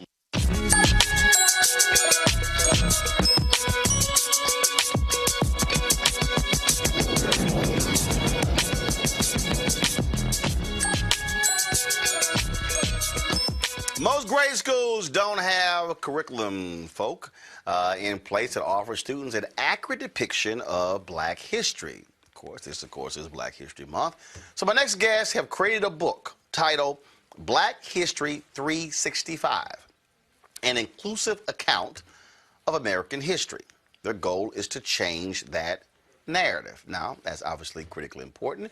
This is what the book looks like right there.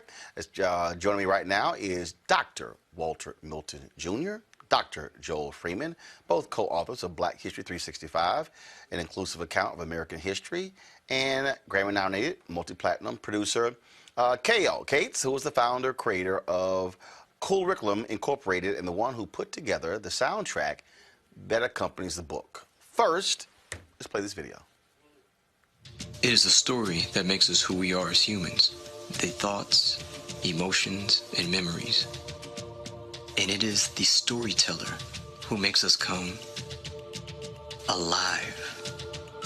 In ancient West Africa, specially chosen individuals embraced the role of collecting, maintaining, and dispensing the treasured stories of individuals, families, and dynasties. They were called griots. Through their methodical word choice, masterful poetry, and verbally illustrated stories, they provide us a solid understanding of the greatness that we were, the greatness that we are, and the greatness we are destined to be. Today more than ever, we need the power of our story to be heard, to be listened to be understood. And we need our modern griots to rise up to the challenge. We at Black History 365 gladly accept this challenge. At Black History 365, our goal is to equip our nation's inhabitants and the world at large with a more thorough, candid, and interwoven understanding of African American history and realities within the American and world historical context. To accomplish this ambitious goal, we have created a textbook on African American history that encompasses the history of African Americans starting in Africa until today. Our game-changing textbook, Black History 365, an inclusive account of American history, and its corresponding K-12 curriculum are designed to not only reveal the hidden, undertold, and misconceived portions of African American history, but also to cultivate an atmosphere of being authentic with each other about our nation's past with the intention to heal, not hurt. The textbook meets Texas state standards regarding U.S. history as it provides a healthy survey of national, international, and regional U.S. history through the lens of African Americans. The 10 units of the Black History 365 textbook consist of all-encompassing topics starting from ancient Africa, the transatlantic slave trade, the American system, emancipation, the Great Migration and its aftermath, civil rights and American justice, the economic system, pop culture and Black wealth, the Lone Star State, and the North Star, Canadian Black history. The Black History 365 textbook is full of rarely told history lessons and more than 3,000 original artifacts to take students and educators on a colorful and powerful journey to embracing an inclusive account of American history. The engaging textbook entices students to think critically, using well-placed discussion points and sidebars that connect with modern societal challenges. Most importantly, the textbook meets and exceeds Texas state standards so that students can achieve elective credit. Similar to college courses, the Black History 365 textbook and coinciding curriculum can be used independently or as a supplement to existing U.S. history or elective courses. The Black History 365 textbook and curriculum are making history. Through our product, we want to empower all of the youth who get to interact with our project. learning the powerful lessons of Black history will uplift the knowledge, confidence, and understanding of our nation's youth so they may all be inspired to achieve. So let's fulfill the legacy of Carter G. Woodson. The champion of promoting the learning of Black history is known for saying, "Those who have no record of what their forebears have accomplished lose the inspiration which comes from the teaching of biography and history." Now is the time to act for inspiring America's children through the knowledge of their ancestors, and it is up to the brave educational institutions to help accomplish this vital goal. All right, folks, let's talk about this with Dr. Walter Milton Jr., Dr. Joel Freeman, as well as joining us is K.O. Cates. All right, folks, this is, whose idea was this? So how did this whole thing start? Where did it originate from?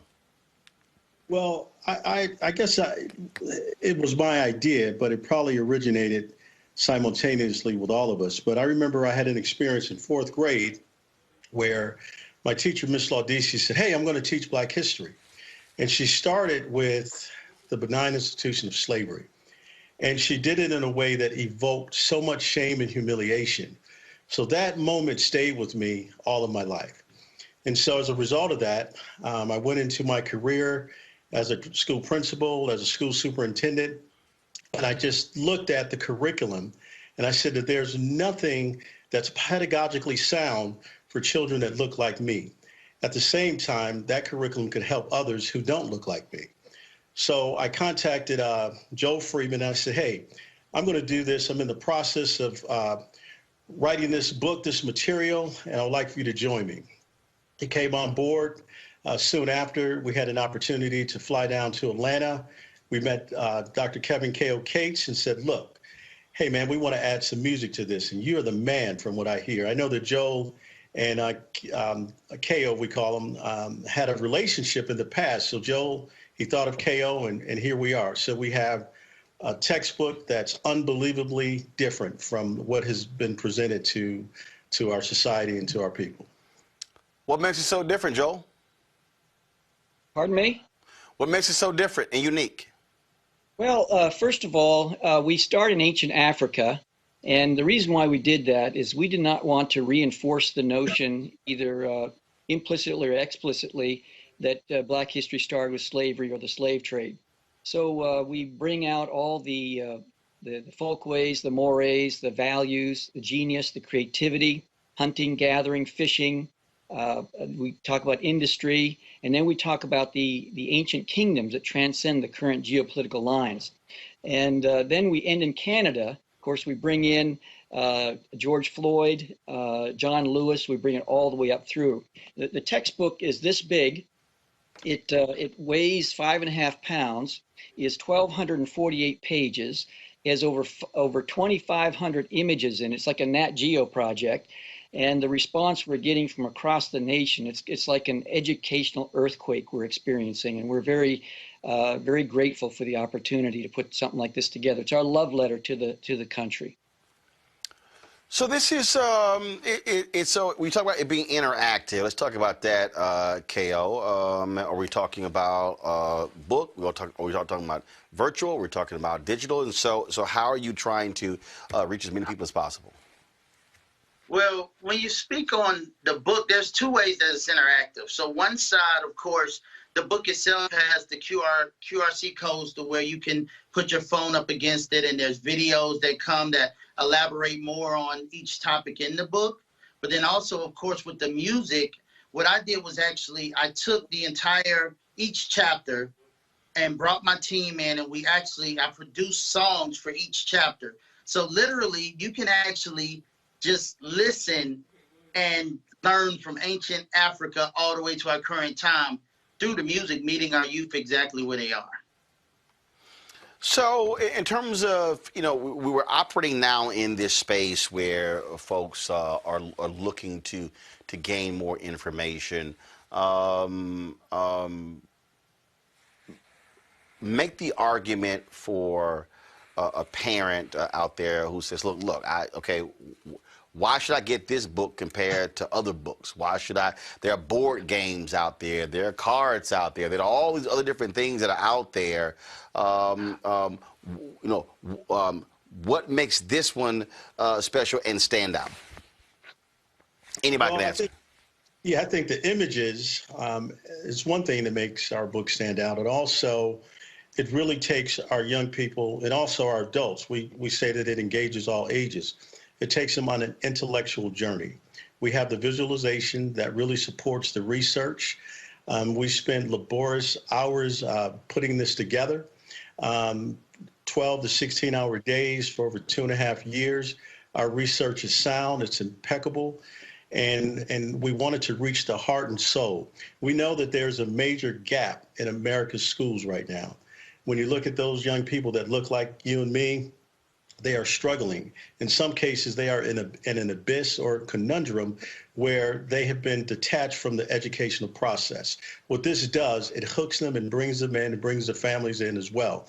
Also, it dispels a lot of stereotypes as well as misconceptions. One of the things that I think is so interesting when we talk about history as opposed to his story. And that really is a piece here. This also, to me, is not a piece of work for black folks. It's also what white Americans should also be embracing, because that's part of the problem. They have learned his story and not history. And one of the things that we wanted to do, Roland, is we really wrestled with the whole idea of how do we deal with some of the difficult topics that have vexed our country for centuries. And I'm talking about topics like, should we tear the statues down, reparations, scientific racism, can a white person ever fully understand the black experience in America, Uncle Tom, 3/5 of a human being. And we developed a process whereby people can talk about these topics rather than butting heads or talking past each other. And it's a proprietary process called the Elephant Experience. And so throughout the entire textbook, we have probably over 50 elephant experiences. And the first class is not even about black history. It's about the students developing the how they're going to do the what. In the second class, we have something I have in my collection. I have a black history collection over 3,000 items.